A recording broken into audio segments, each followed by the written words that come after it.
you take your disposable income and you decide to invest in a particular project. You know that you want to take profit at X. Then once your first target hits, or once you start to hit your targets, you then pull out your initial investment and you pull out some profit. And so what you have is an asset that you own essentially free and clear. You've taken your risk out, you've removed money out, and you can either take your disposable income that you've pulled out as profit, invest it somewhere else, or the initial income, invest it somewhere else, or maybe take your family out. Crypto Wendy O shares her top 5 tips on how you can get rich in crypto. TikTok's #1 crypto female influencer, Wendy, has had a lot of success in crypto over the years, and now she's here to share her secrets with you. Without further ado, Wendy O, you have experience going from not a lot of money, if I could be so bold, I'm not exactly sure, to you've made it in a lot of people's minds, their version of making it. I think you've made it. Now, you're a humble person. I don't know how often you talk about this, but I know a little bit of your story. So, people are going to be looking at the title and thinking, what gives Wendy O the authority to talk about this? But I know that you have plenty of authority. So, give us a little bit of your history, Wendy. Do you have experience going from not a lot of money to life-changing money? Tell us how you did it. Feel free to brag a little bit. Okay, well, full disclosure, I'm just a mom. And I like to make peanut butter sandwiches in the morning and for lunch, part of what we do. But as far as me going from not having a lot of money to being okay now was a journey. And a lot of it was self-education. I taught myself how to trade. I bought 2 used books on eBay, and it was the Beginner's Guide to Technical Analysis and the Dummy's Guide to Candlestick Charting. And that's just basically learning the understanding of charts and trading. And on this show with you guys, or with you, I want to talk about 3 things that people can do to help them make a lot of money, if that's okay. Sure. I'd love that. Guys, if you're watching at home, which everybody is, hit the like button, support the content. And do you want to jump to #1, Wendy? Yeah, well, I might have 4 for you. That's great.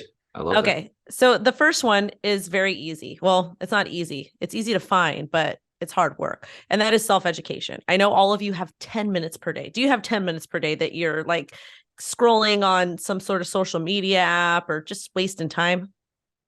Yeah, Wayne, I follow you on Twitter, trying to catch up with what's going on with Wendy O, but I could spare 10 minutes. Okay, so take 10 minutes away from, scrolling on Twitter or whatever, and practice self-education. Investopedia.com is 100% free website, and it has the basics of investing, like open interest, technical analysis, support and resistance. So spend time learning some of those terms, and it's going to give you a little bit of a trading or investing edge. Also, too, there's a lot of free resources online.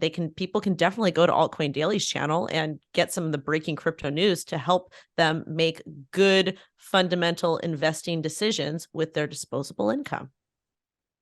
Stay informed, guys. Subscribe to the channel for continued education and staying up to date on the market, and subscribe to Wendy's channel.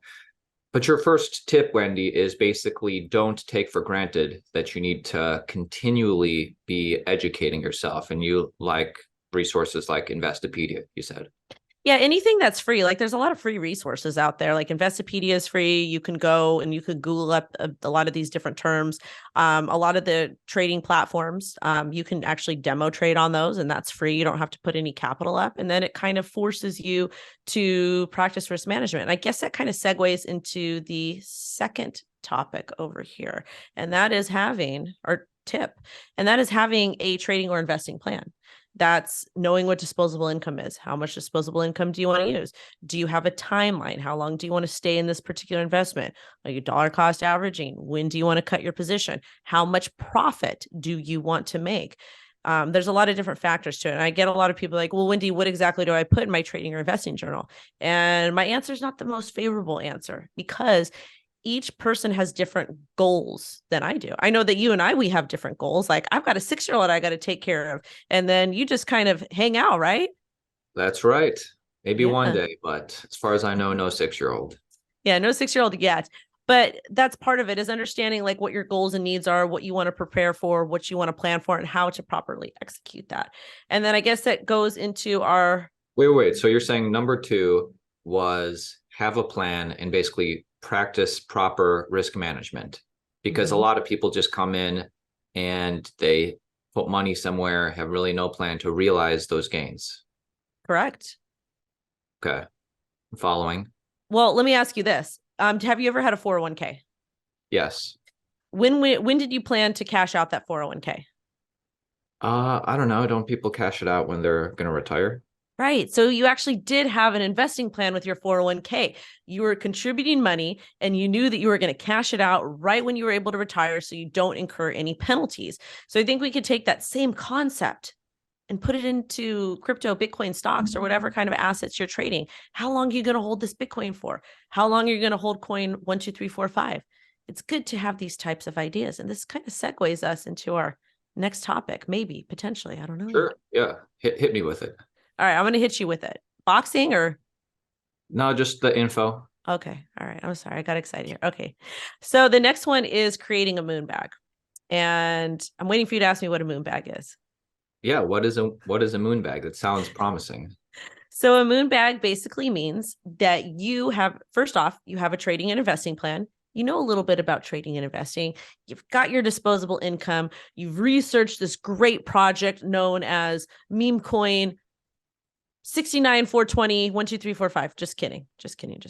Anyways, it could be Bitcoin. It could be whatever it is you want. So you take your disposable income and you decide to invest in a particular project. You know that you want to take profit at X and you're planning to hold this for a certain amount of time. And then once your first target hits, or once you start to hit your targets, you then pull out your initial investment and you pull out some profit. And this could be a short-term trade. This could be a long-term trade. This could be 5 years, 10 years, whatever that is, whatever it looks like to you. And so what you have is an asset that you own essentially free and clear. You've taken your risk out, you've removed money out, and you can either take your disposable income that you've pulled out as profit, invest it somewhere else, or the initial income, invest it somewhere else, or maybe take your family out. But you still have some skin in the game with this asset. So you can still kind of participate with that community, especially in crypto and NFTs. Yeah. So you're saying never sell, although step number 2 is have a plan to realize profit. Number 3 is never sell, or consider this, never sell 100%. Keep that moon bag in, like, I don't know if you mentioned this, but like, if you don't have a moon bag and say the coin keeps shooting up, you're going to have intense FOMO. You're going to feel like, oh man, I missed out. I want to, buy more, probably near the top. But if you keep that moon bag, you'll still be part of the community. You'll still be seeing your portfolio grow with that amount, but you've already realized those gains with step number 2. Yep. And 2, if you do decide later on, like let's say you invest sub penny and then project goes up to a penny and you've 10 times your investment. Let's just say, for example, but then the project goes up to 10 cents, like with a lot of people that got into Dogecoin early. So you're able to remove additional profit as number continues to climb if that's something that you do want to do. So you pretty much get to dictate what happens with that particular investment and you're in control. Excellent. Now, was there a bonus? Yes. I'd love to hear it. All right. So this is in relation to NFTs. NFTs are kind of new for the trading and investing. Are NFTs still viable, Wendy? Of course they are. Why wouldn't they be? I don't know. I mean, we had the one cycle of major NFTs and now tell me, give me the tip because I want to know. Okay. So the tip here is, well, you're an actor, right? That's right. Actor, filmmaker. Okay, filmmaker. That's even more important. So you're an actor, filmmaker. You write a really cool piece and you want to be able to get it self-funded. You and your brother want to promote it however you want, or let's say you want to promote it however you want. NFTs allow you complete ownership, which is super cool. And let's say this piece that you create, it completely goes viral and it becomes this cult classic, like some of these Disney movies or whatever that may be. And then you're like, you know what? People might want to participate and have a buy some of that art project because technically it's art. So you can fractionalize it, do all kinds of stuff. So NFTs are still here, but I like to introduce the moon bag concept with NFTs because a lot of people, they just buy one NFT or they mint one NFT and they get that FOMO and they don't want to sell it because the community could ostracize them. So what I like to do is I like to mint 2 NFTs or buy 2 NFTs, number goes up. What I try to do is I wait to try to get enough profit to recoup my initial investment and to cover the cost of the other NFT. So I have a complete moon bag of that NFT. And then I just kind of hang out. I'm part of the community. I get to go to the fun parties and I've made additional capital and I can go toss that into something else. I like that. I'd even go as far to say, if you have the means, get 3 NFTs. You sell one initially with the pump, you keep one so you're forever in the community, and then you can sell one more if it ever really moons like Bored Apes. you just taught me something new. Oh my gosh. Wendy, really appreciate you coming on today. Guys, go subscribe to her down below. She's made it in crypto. She was humble at the beginning, didn't really give her story, but she's, this is exactly what, these best practices she uses, I use, people use to really do well in crypto. Wendy, final thoughts for the Altcoin Daily audience, final alpha. My final thoughts are you guys should make sure that you are subscribed to this channel. Altcoin Daily does a great job at breaking down some of this complex news for you guys.